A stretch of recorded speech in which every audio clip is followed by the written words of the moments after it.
interactions that you have. So to sum it up, basically, you must have that inspiration, you must have that hunger, that aspiration to go ahead and do things. You have to put in hard work, you have to do perspiration, and you have to let go. You have to make the company big by making it breathe. With those words, let me introduce Sanjeev Bikhchandani. Sanjeev actually needs no introduction. He's the person who set up Naukri.com. A Delhi boy, studied here from Stevens, and then after that went to IIM-UBS, worked for multinationals, decided to give it up, tried a few things, and then he hit the jackpot. Naukri, of course, again needs no introduction. I'm sure all of you are aware of it. Sanjeev.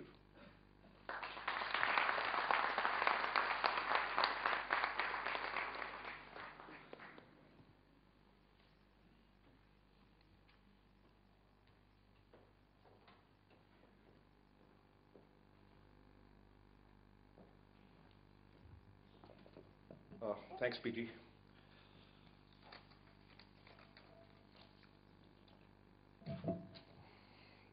I guess many of us are at a stage in our lives where we are trying to figure out what we want to do with the rest of our lives, right?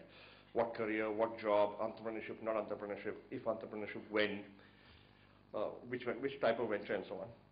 But you know, if I sort of look back, it's been almost 20 years, it's been more than 20 years since I passed out of business school. And now with the benefit of hindsight, you know, this is stuff I didn't know then. The benefit of hindsight, when I look back and say, how should one decide about one's career? Right? And no matter what sort of various long list of reasons you come out with about what you want to do and why, you know, I think most reasons can be put into 2 or 3 buckets. Right? I think first and foremost, you know, you must do something that you are interested in, and therefore you want to do it. People call it passion, people call it, you know, love for something, or, you know, but ultimately if you're interested in doing something, or if you're not interested in doing something, you should not pursue it. Right? So interest is one big one. The second is you must do something you're good at. Right? People again refer to it differently, and they say, okay, what are my area of strengths? What is this? What is that? But basically, if you're good at something, you know, then maybe you have a good reason to do it. Right? And being good at something and being interested in something are related. Right? The more you're interested in doing something, the harder you'll work at it, and the better you'll become at it. So if you're interested in something, it'll feed your strengths, right? And you'll become better at it. But is that how we decide what to do? Usually not, right? You know, most of us, and I was no different, you know, we chase labels, we chase degrees, we chase brand names, right? And we look at money. Yeah. In hindsight, you know, I think all this. I think money is important. Money is really important, but you know, money is the happy incidental outcome of being good at something, right?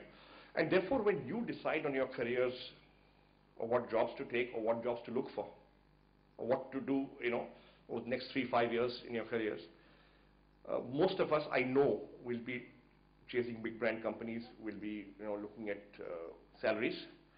But I don't, you know, I think we should not lose sight of the other two, right? Which is, what am I good at and what am I interested in?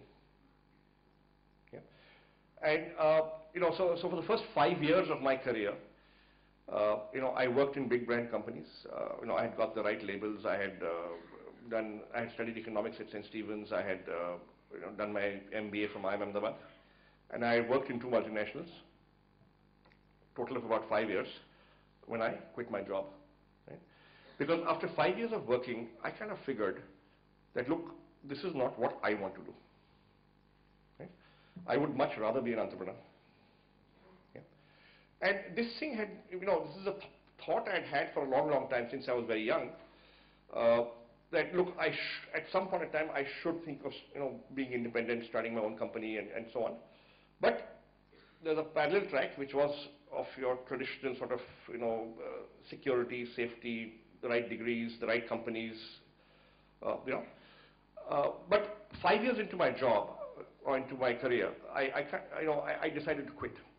Now, when I look back as to why I quit and why I decided to become an entrepreneur, this is around October 1990, so almost 20 years ago.